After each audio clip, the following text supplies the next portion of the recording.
Bonjour chers frères et sœurs dans le Seigneur, nous sommes aujourd'hui le jeudi 6 mars 2025. Voici le texte pour cette pensée biblique quotidienne, Jean chapitre 12, versets 12 à 19. En voici le titre. L'entrée de Jésus à Jérusalem. Au chapitre précédent, les Juifs complotent pour faire arrêter Jésus.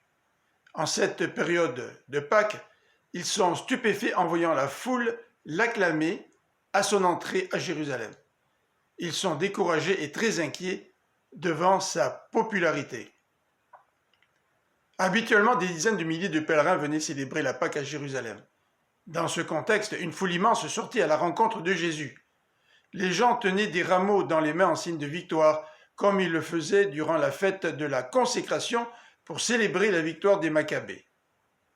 Clairement, la foule reconnaissait en Jésus le roi d'Israël.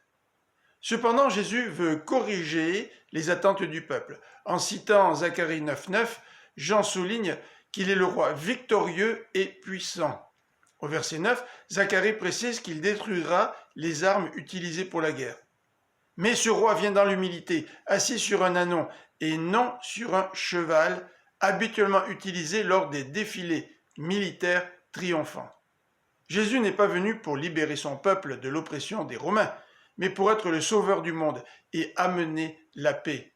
Il est le roi d'un royaume qui n'appartient pas à ce monde. La foule acclamait Jésus comme roi et avait entendu parler de la résurrection de Lazare.